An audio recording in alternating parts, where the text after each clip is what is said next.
Good morning guys, this video is about Walker circulation.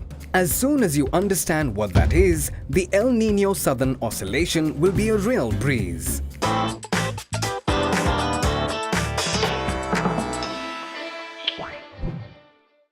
Okay, let's first take a look at the Pacific between South America and Australia or Southeast Asia. As soon as you run out of the map on the left, simply continue with Asia at the right. Crazy stuff! We want to focus on the ocean between South America and Southeast Asia, the Pacific Ocean.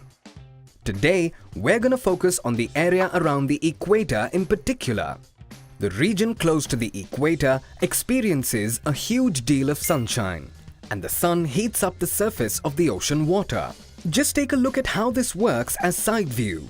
Okay, the sun heats up the surface of the ocean water until you can make a stew with it. So far, so good. However, the warm water doesn't stay put.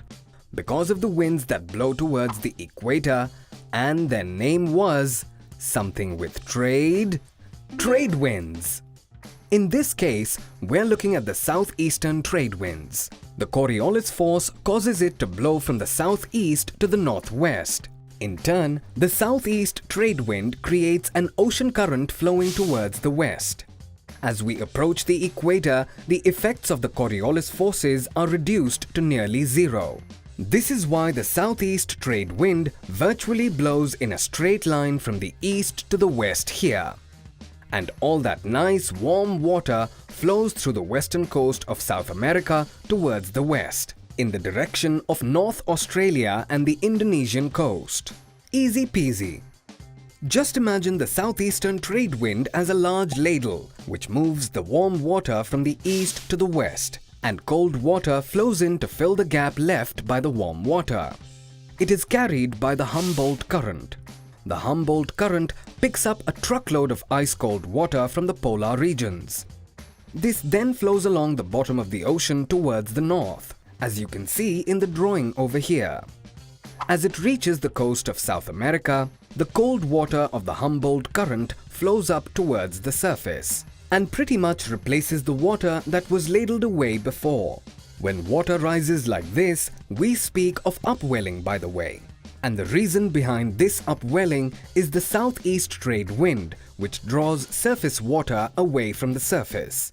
Okay, so this Humboldt current leads to a great accumulation of cold water right at the coast of South America. Inversely, warm water accumulates in the Southeast Asian region. That's all fine and dandy, but why do we care? Well, these differences in temperature are the cause of this Walker circulation. And we'll take a closer look at this phenomenon now. Because the water in front of the Indonesian coast is crazy warm, the air close to the ocean surface also warms up more. This warm air rises to form a low-pressure area or depression. As the air rises and gradually cools, clouds form, which results in some heavy rain showers. That's why it feels like it's always raining in northern Australia and Indonesia. Alright, so we have this rising warm air which streams in the direction of South America again in the higher atmospheric layers. And up there, the air cools down again. Cold air is heavier than warm air, which is why the air sinks as it reaches the coast of South America. Here, an area of high pressure forms over the surface of the ocean. There are more factors that come into play in the formation of high-pressure areas than just the sinking cold air. The coastal air is generally colder because the ocean is colder here as well.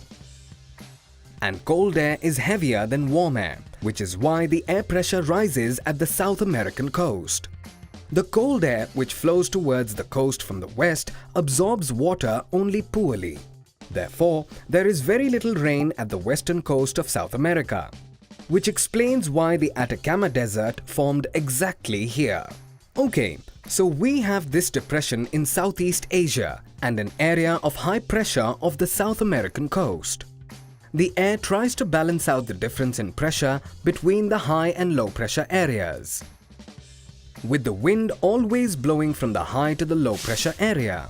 This is why a warm wind forms over the ocean, blowing from the east to the west. And because the wind is blowing very closely to the equator, it is barely deflected by the Coriolis forces. And this is what that looks like on our map. While blowing from the east to the west, the warm air absorbs huge masses of water, which it afterwards dumps in Southeast Asia or northern Australia in the form of rain. Okay, so far so good. But let's look at two more relevant characteristics of the Walker circulation. The term Walker circulation is used to describe the movements of air we just described, so both up and down low in the atmosphere. It is not used to describe the movements of oceanic water. Don't get them mixed up. And then there's the second thing. You might be thinking, hey, wait a second, why does the Pacific even need all this Walker circulation jazz? Doesn't the southeast trade wind already blow from the east to the west? Spot on! However, the Walker circulation additionally reinforces the southeast trade wind in this region. On top of this, we have already mentioned that the southeast trade winds help create the Walker circulation by creating certain oceanic currents. So make sure you remember, the trade winds and the Walker circulation are pretty dependent on each other. Alright, let's recap real quick. What should you guys take away from all this? The Walker circulation is a wind system in the Pacific region between Southeast Asia and South America. The wind is blowing from the east to the west, and it is formed because the southeast trade winds move warm water to the west. The gap is filled by cold water from down south. That is the Humboldt current. That's about it. Make sure you get the gist of it. Get cracking!